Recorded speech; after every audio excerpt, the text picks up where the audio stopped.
Welcome to the Rider Magazine Insider Podcast. I'm Greg Drevenstedt, editor-in-chief at Rider Magazine. My guest today is Greg Sermabikian, owner of Anthony's Leatherworks and MX Boot Repair. So, hey, Greg, right off the bat, we've got two things in common. We have the same first name and we've got difficult to pronounce last names. Exactly. That's special because it gives us a unique perspective on when people meet us. It makes us unique.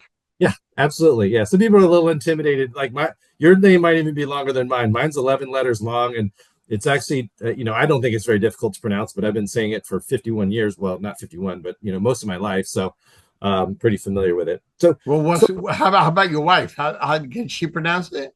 yeah, she's good. She took my last name when we got married. She was Staffstrom, which is, is like a Scandinavian name. It wasn't too difficult, but yeah, she was a little intimidated by it first, but she's okay with it. So my wife had problem at first. Really? Yeah. Okay. And my 13-year-old son can say it and spell it backwards, forward, Nice. whatever you want. Yeah. Nice. Nice. So I've got a question. So your name is Greg and your company is Anthony's Leatherworks. Who's Anthony? Okay. Well, the story behind it is this location in Corona Del Mar was originally a shoe repair store. Okay. The shoe repair has been here since 1948. Wow. And it was owned by Anthony. Okay. He started it. Then he died and his son Anthony took over. Then his son Anthony passed away and the wife took over. But the wife decided that she was really heavily into real estate. So in the early 90s, we bought it. It consisted of 5 stores, okay? And we grew it to 10 stores or 11, I'm not sure. But then 20 years ago, we got into the motorcycle business, okay? And the way we got into that was, I think it was Honda or Yamaha. One of the dealerships came to the store here when my father was working. I wasn't working in the store. I was working in another store. And they came here and they wanted something done to their motorcycle suit. So we fixed it. And then they came back a month later and said, wow, this is amazing. There's nobody here could do this kind of thing. And my father, being an entrepreneur, okay, by nature, he thought, you know what? There might be a niche in this business. There might be something to it that we're not grasping because it doesn't seem that, we're doing leather work anyway. So then he said that we're going to start doing motorcycle suits. And when I heard that, I was in my other store and I got scared because I'm thinking Harley people. And Harley people to me scared the hell out of me. Okay. Big rugged guys, Right. And I'm like, no way. There's no way I'm going to deal with these people. I can barely deal with the shoe repair people as it is. You think Harley people are going to walk all over me? Anyway, over the years, I found out the motorcycle people are the greatest people. They're so easy to deal with. They're fun to deal with. Okay. It's not what I envisioned. Okay. Right. So what happened was we started selling some stores off and I moved to this store like 11 years ago. I then built it up where I built up a relationship with Dainese, Alpine Star, Mythos. Now we just built up a relationship with Bison. Okay. And we started doing that. Then we started building up more, but not that great. So back in 2000, right near COVID, no, I'm sorry, 2020. Right, 2020, I built a relationship with Motor America. Okay, so I'm a sponsor. I'm a sponsor of them. Unfortunately, it was the year of COVID. Right, so it was a weird year. It was weird. Anyway, whatever. But so now that brought us up a lot higher. Okay. During that time, also, we were dealing directly with Alpine Star because they're in Torrance. We're here. Okay. Dainese is in Costa Mesa. Just so people know, you're in Corona Del Mar, California, right? Yeah, Corona Del Mar, the suburb of Newport Beach. Okay, gotcha. And Alpine Stars in LA County, and Dainese is in Costa Mesa, which is a half an hour away from me. Right. Coincidentally, it worked out perfectly. So by going to Alpine Star all the time, we realized that, they do boot repair. And we figured, you know what?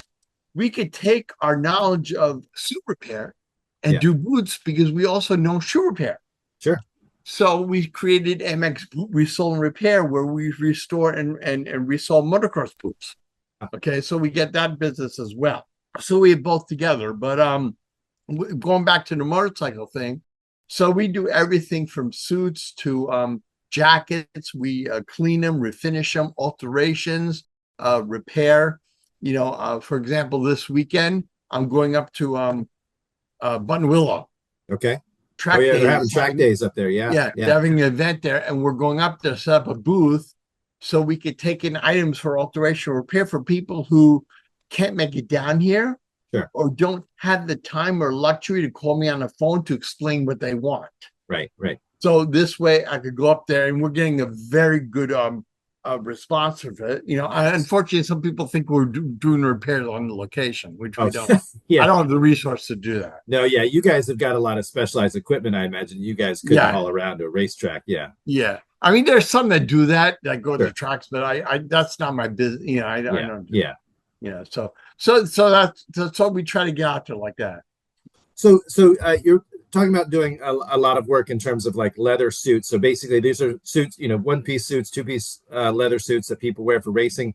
Do you do repairs of other kinds of jackets? Other kinds of leather riding jackets or apparel and boots? Like, for example, I know you're talking about motocross boots, but do you do just kind of regular, more?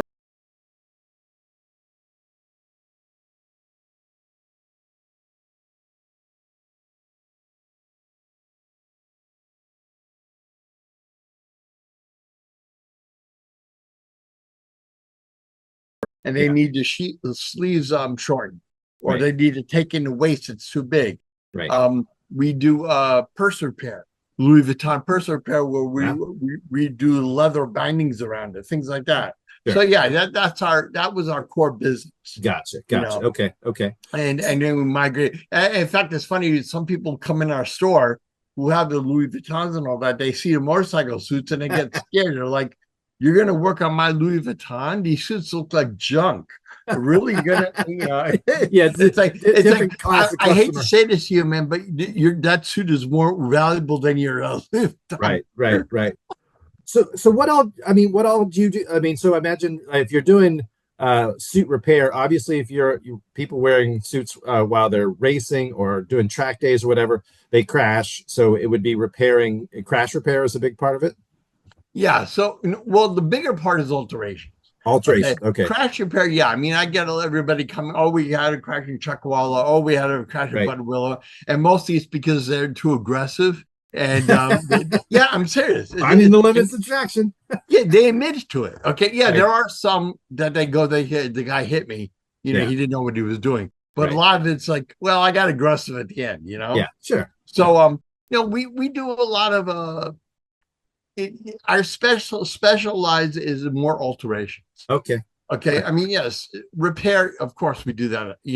So here's an example. Like I'm actually probably a perfect candidate for alteration. So I actually just recently got two suits from Alpine Stars. They accidentally sent me the wrong size. So basically, they sent me a US 48, which felt like it was too big, and then they sent me a US 46. So I've got both of them. So here's the situation: the US 46 size fits me perfectly from the waist down, fits my legs and everything. Right, it's a good length. And actually, from the waist up, it fits fine as long as I'm not wearing a back protector. But I use one of these Alpine Stars Tech Air airbag vests. And once I've got that thing on, they've got, in addition to the back protector, there's a big hump on the back where the gas canisters go. So I need, and you also need enough room within the suit for the bag to inflate. So the 46 is too tight with the back protector by itself. So if I get into the 48, I can get it on over the back protector and I have enough room up top and it's kind of a net fit, but then it's too baggy from the waist down. It's just like it's too loose. So would you recommend letting out the upper half of the suit or taking in the lower half of the suit? It's again, it's a That's one piece. Yeah. yeah, that's a very good thing you're asking because everybody has that misconception. So here's the thing. When you buy a suit, you want to try to limit the amount of limbs I have to alter. Okay. Okay. It doesn't matter if to take in or take out. You want to Okay. limit the amount of time I have to open things. So the 46, if you're telling me the legs feel great, your arms feel great, the length is fine, but I can't close it properly with the vest in, that's a Yeah. no-brainer. Okay, Okay. that's one limb.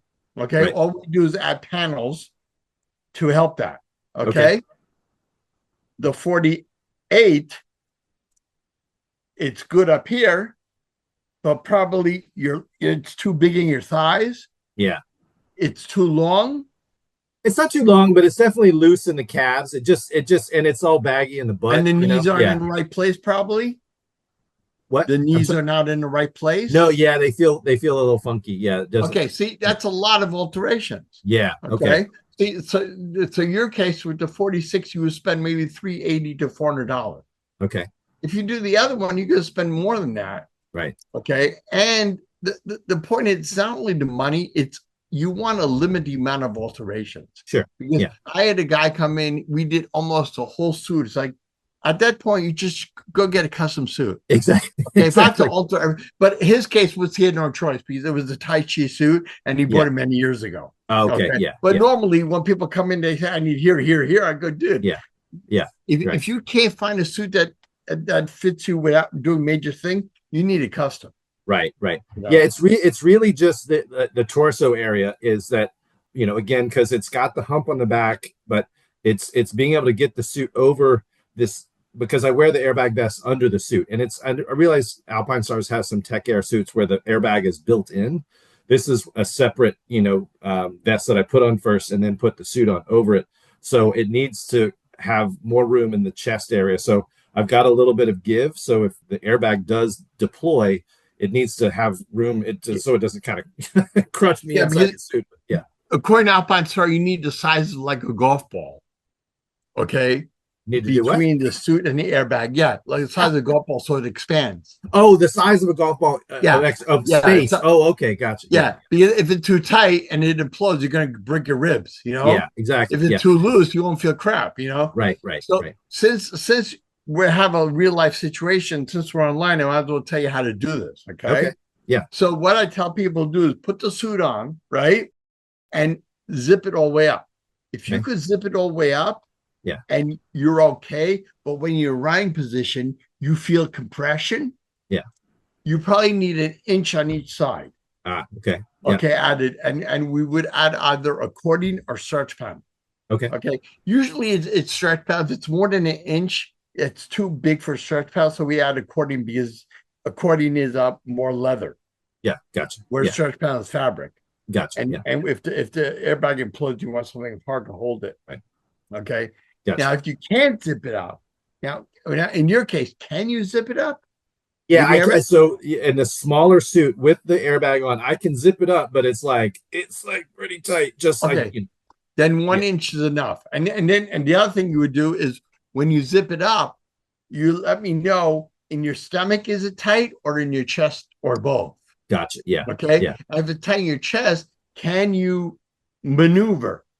Yeah. Okay. Some people, even when they're like, I can't move. And sometimes I might add 3 inches. Okay. But that's how you do. But there are people who can't even zip it up when they put the airbag on. Right. That requires a lot more room, and that's a different story. Gotcha. Yeah. Okay, that makes sense. So it's funny because I did a video shoot yesterday with my colleague Kevin Duke, and I didn't have it. I had to use one of the suits, so I took the larger one because I needed the airbag vest on. But I just, like I said, it's just too much. It's too loose at the bottom. So where the knee protectors and everything is, and even if I was going to crash, the armor might not end up in the right place or something like that. So I want it to be more. I mean, a leather suit should be form fitting, but also, as you said, it's got to have enough freedom of movement, move around on the bike, get on and off the bike, and then with the airbag vest, it's got to have enough room to allow the deployment to happen. So, you don't get kind of crushed in. Yeah.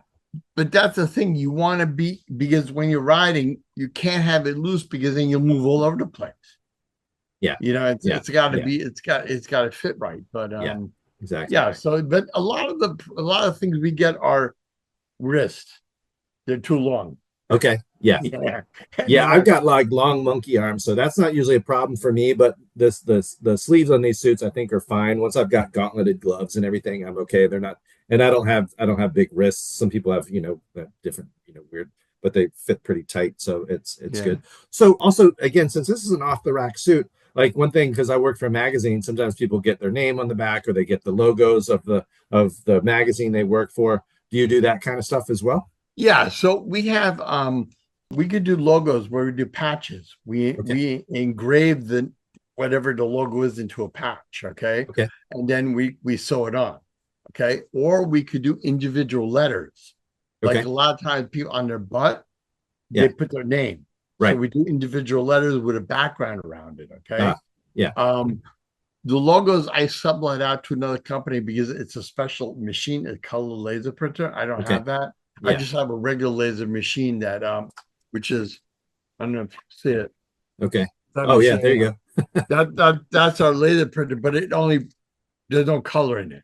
I got you. Yeah. Yeah. So like I'm doing logos now for somebody and I send it out. So I've had people where we put 17, 18 logos on the suit. Yeah. So yeah, we do but I don't emboss like Okay. your hat is embossed. Yeah. Okay. Yeah. I can't emboss. I don't have that technique, or I can't like the Alpine Stars, the letters are inside the suit, the Right. screen printing. We don't Right. screen print. Gotcha. So I Yeah. would have to actually put something on it. Right. Right. So yeah, we do that all the time. We do the Moto America logos, everything.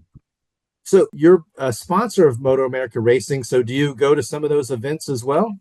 Okay, this is what I do. I try to go, well, Laguna Seca I go every year. Yeah. This Okay. local. Yeah. I try to go to one race out of state every year. Okay. So it was funny. COVID was the Yeah. first year, and California was all closed, right? Right. You wear mask, do everything, right? So we decided to go to Wisconsin to Road Okay. America. Oh yeah. Okay. That was my first race I ever went to. Okay. Yeah. It was cool, but it was scary because we landed in Chicago because our Yeah. friend there, Chicago. Everybody's got a mask on, quiet, you don't do anything.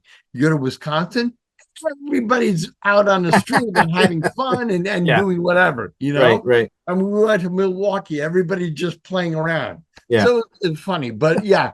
So I this year I might go to VIR. Gotcha. Okay. Okay. And Yeah. I try to plan it with my family to go to events. Like Good. last year we went to Coda. Nice. Oh Which was yeah. really cool. Beautiful I track. love Coda. Yeah. That was Yeah. nice. Beautiful. And I mean, Austin's it's a not cool a sell, city. but it was cool. Yeah. Yeah. So yeah, but so here's the thing. What we did, first of all, the first few years, we had drop-off centers. Okay. So you drop off your suit and then they send it to me. Okay. Gotcha. It got complicated. Sure. It got complicated. It wasn't getting here in time. I feel Right. bad for the Motor America staff. And Right. plus, I found out there's another company who does on-site repairs that does it in the East Coast ones. So Yeah. they don't go to like Shelton or Laguna Seca. Right. Right. So it didn't make sense. So we stopped doing that. Okay. So, but when I go to Laguna Seca, or if I go to any of them, I email people or generally and tell them I'm going to be there so Right. they could bring suits to me and I could ship them out, Gotcha. Gotcha. So I do that kind of stuff. So since you're based in California and you've got customers obviously all over the country, how does it typically work? Let's say somebody's got a suit or a jacket or a pair of boots that they want to have repaired or altered. What's the process like, where they basically from start to finish? How does that work? Well, okay, so I'm on the email all the time. So with boots is simple. Yeah. My website for mxbootrepair.com, Okay. There's an order for me. You just pick and choose which boots you have and Okay. resolve. But a lot of people email me before to ask specific questions. And if they do, I ask them to send me a picture. Okay. If it's something odd. For suits, definitely pictures. So Yeah. suits, they go on my website and they ask me a question, and then I say, send me pictures. They send me pictures. I give them a price estimate. Gotcha. They go online to that website, which is anthonyleatherworks.com. They fill out the form. They send it to me. I call them, and usually the range I give them, it's within that range. Oh, sure. Yeah. Unless they didn't show me something on the picture and Right. that I happen to see, because Right. I'll analyze, because I don't want it to come back and they go, oh, there's a rip there. Well, you never told me about the rip, but you're the guy. Why didn't you show me the rip? Right. So, Right. so there might be added cost on that. Yeah. Sure. Sure. And then we do the work, and then they pay, and then we ship it back. Gotcha. Yeah. So what's the typical turnaround time for, for suits, it's normally a week and a half, 2 weeks. Okay. Yeah, If we're that's doing logos and it's major logos, it might be 3 weeks, because with logos, I have to, the way I do logos is they send me PDFs or Yeah. JPEGs if they want, where they want them. I make a PDF for what the logos will look like. Hmm. I take pieces of paper and put them on the suit, Hmm. and I take a picture, and I need to get approved by the customer Ah, before yeah. that. Yeah. Okay, because I don't want it to get to them and they go, "What the hell is that?" You know. So it takes time. Sure. That Yeah. that Yeah. that's why I say two. Then I got to go make them. Right. Okay, Yeah. so logos probably 3 weeks. Boots, on the other hand, unfortunately, were a month Okay. because we have one guy doing the boots only, Yeah. and a lot of our competition kind of like fizzled out. Yeah. So people are sending us boots now. Yeah. You're like, well, I mean, the obviously it's interesting because, we live in this kind of throwaway culture and economy now where everybody just buys stuff from Amazon and when something breaks, they just throw it out. But, a quality pair of boots or a suit or something like that, it can be a pretty significant investment. So it's kind of this, you still are in this kind of old world tradition of repairing things, altering things, making it either, like I said, if it's like, well, somebody they gain a little bit too much weight or they go on a crash diet and lose weight and they need to sort of make some changes. That's where you come in, and to do that kind of craftsmanship takes time, and especially like you said, if you got one guy who's doing the boot repairs and there's not much competition out there, it's like, well, if you want to save the money and have them fixed without having to buy a brand new pair of boots, well, you got to wait a You're month. right. And boots are interesting because there are certain adhesives you have to use Yeah. to make it work that we learned from Alpine Star. Yeah. So you have to do everything in the proper sequence to make it work. It's not like a regular shoe that you're wearing in the office. This Sure. is a shoe that is exposed to a lot of energy and a lot of heat. So the glue has to hold, so Right. it's got to Right. be done in a certain sequence. And it takes time to teach people how to do that, and then also because we are shoe repair, we may do other things to the boot that others can't. Like if you go to Alpine Star, they know how to replace a sole. But if there's other problems like it dug into the actual base, they Yeah. can't fix that. But Gotcha. we know how to because this is what we do, Right. So it takes time. For suits or alterations, that's a tough one too, because it's a skill, Sure. because here's the thing with alterations. When people call me and they say they want this done and this done, okay, they say, let's say I want you to add 4 inches or 5 inches or take off, right? I will only do what I could do without ruining the suit. Sure. Okay, so I give those people the confidence that knowing that I'm not going to do exactly what you say if it's going to alter the suit. I'm not going to be like, well, that's what you asked for. I did what you did, you know.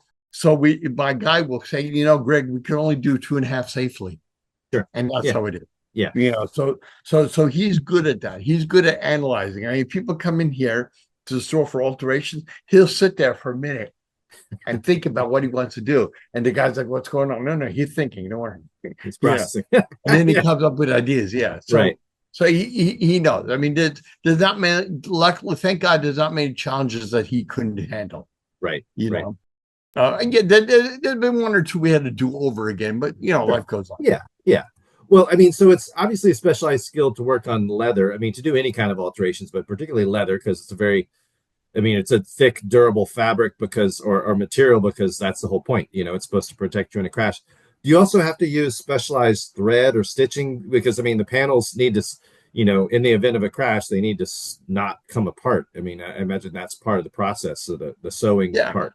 Yeah. Yeah. We have Kevlar thread Wow. that I get from Okay. Dainese. So I have all that kind of stuff. Okay. Yeah. I have different leathers. I have from Dainese also. From Revit, I get stretch panel too. I have different stretch panels, one Kevlar based stretch panel and just regular stretch panels. So I have Okay. different options, that are required by it. Because I like building relationships with manufacturers, I also have access to parts. Like Dainese, I could get any part you want. Okay. Okay. Alpine Star, unfortunately, they don't really have parts that much. So generic things I have like zippers, but let's say the plate breaks, there is no plates. I see. I see. Yeah. Alpine Star deciding they don't want to store stuff. But like Revit, I get stuff. So if proprietary things are broken, I can help it. That's why I link up like Bison. we linked up with them because it gives me another edge now. So when people bring in bison suit that needs a new shoulder plate, I can get you that bison shoulder Gotcha. plate. Yeah. AGV, I could get the AGV plates, Because I mean, you're an authorized service provider for these different brands like Alpine Stars, Dainese, and Bison, and so Exactly. forth. So that's what Exactly. you mean by being able to get the extra materials, the replacement parts if they're available. I mean, it sounds like Alpine Stars just want you to buy a new suit. If you break a shoulder Yeah, plate or a piece well, of armor like that, they're they like, do oh, that. we don't really sell that individually.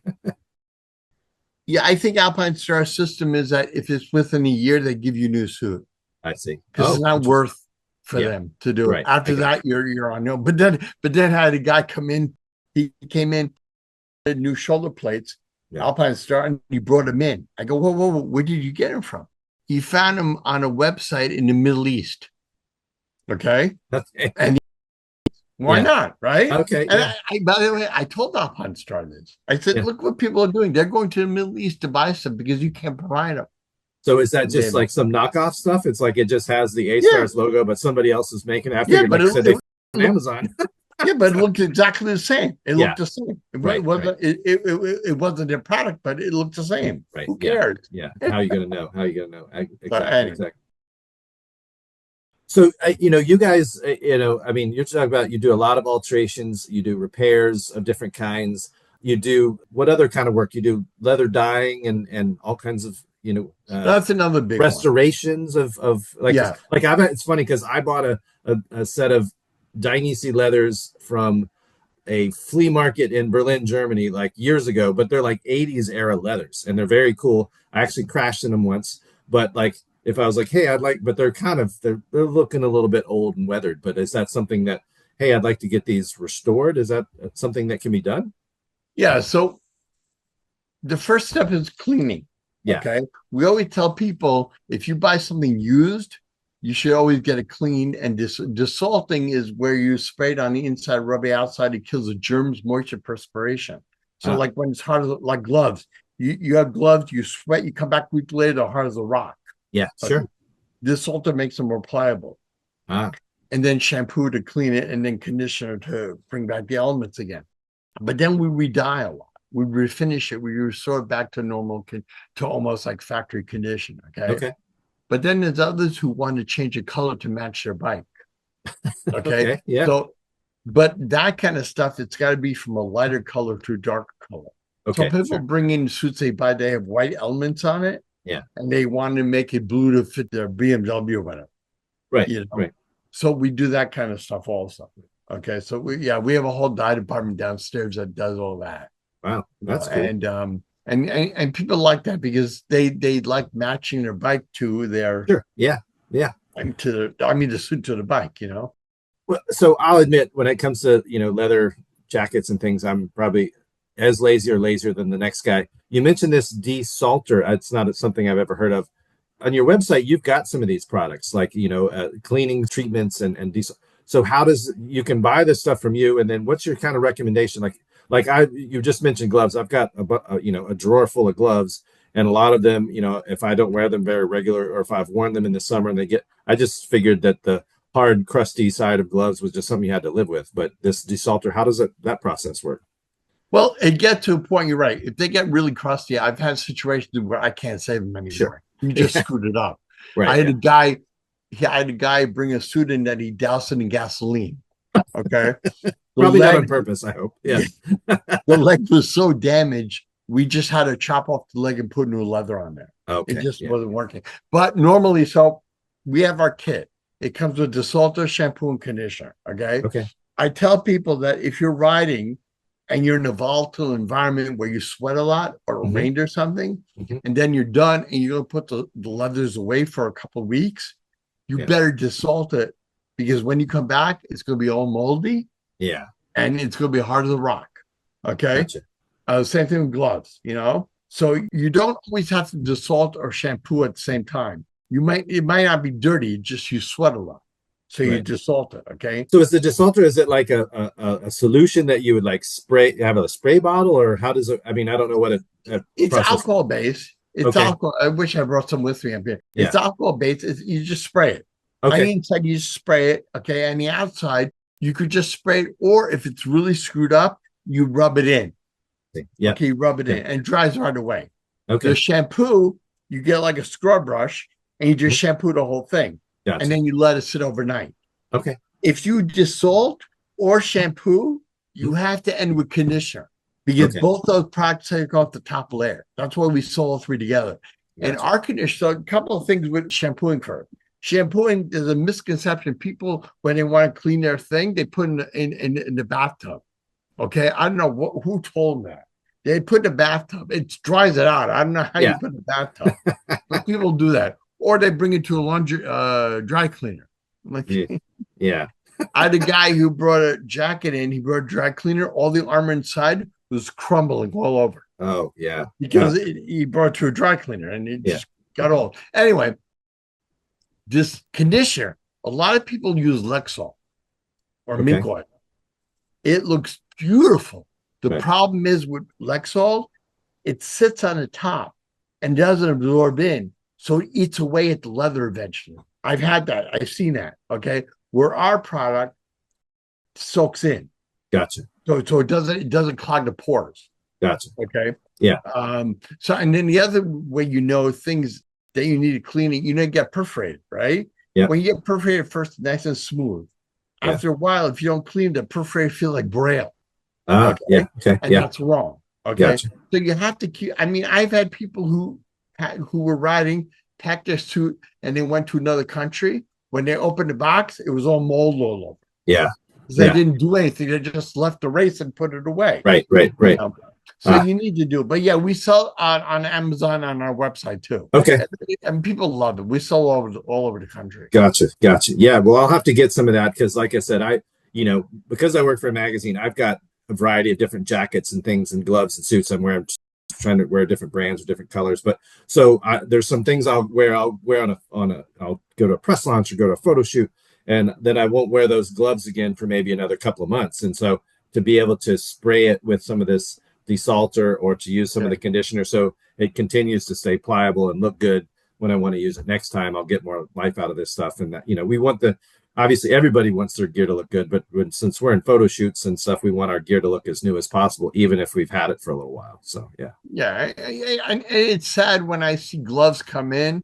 They're nice gloves, but they're part of the rock. Yeah. And they can't be fixed anymore. It's like gloves are the worst when they're really hard. It's like, I've done it before. So what happened is when we started our business and we didn't know what we're doing, we had these gloves that we have to clean and they're hard.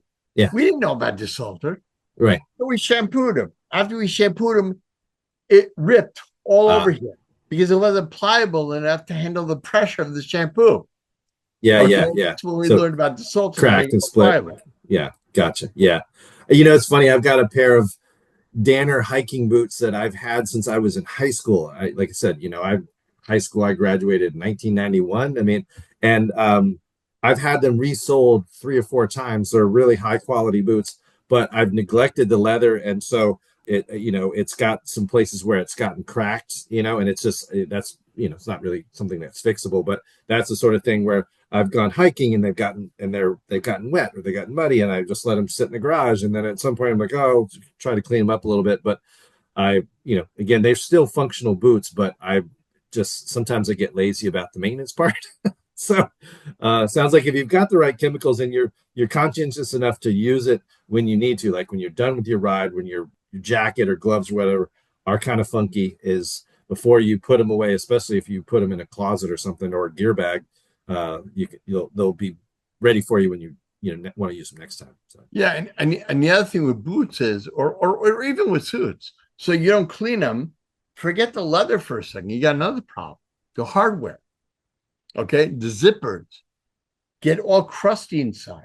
Okay, they start forming mold on it. Okay, and you can't zip it up anymore.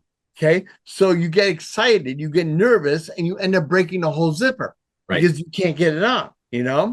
So you have to clean. His boots are really known for that. I get Dainese boots that the zipper is all crusty because all the dirt got in there, and then they cleaned it out. Right. So if people maintain things a lot, they could make it last a long time. Sure. Yeah. Like I said, I admit my laziness. Sometimes if at the end of a ride or something, I'm just like, I just want to like park the bike, take off the gear, throw it in the garage, and I then know, go I inside know. and have a couple beer. So it's because it's been a long day. You know, But I, yeah, I I learned that I used to have a jet ski and I would go in the ocean. Okay. I come home, I'm like, I'm dead. But you yeah, know what? I knew I had to flush out the jet ski or the salt's gonna stay in there. right. You Yeah, know, I mean, I didn't want to do it. I'm tired. I want to yeah, go to bed. right. But if Yeah, I don't do it, I'm going to ruin the jet ski. Okay, yeah, absolutely. Yeah. that's a lot more money than a suit, but still, it's the same idea. Yeah, absolutely. Yeah, I mean, when I was growing up, my old man tried to teach me how to take care of tools and everything properly, and he did the best he could to instruct me, and yet I just I admit to just not being as disciplined about that. I know when I'm good about it, I appreciate it. Then also when I don't, as that Yeah, stuff doesn't last as long as it should. So yeah. yeah, Well, yeah. hey, Greg, it's been very cool to learn about, your business and, how long you've been doing this and the specialization you've got in doing something that doesn't sound like very many other people or companies do this. And especially, the specialized, all the different things that you can do for leather to repair it, alter it, and so forth.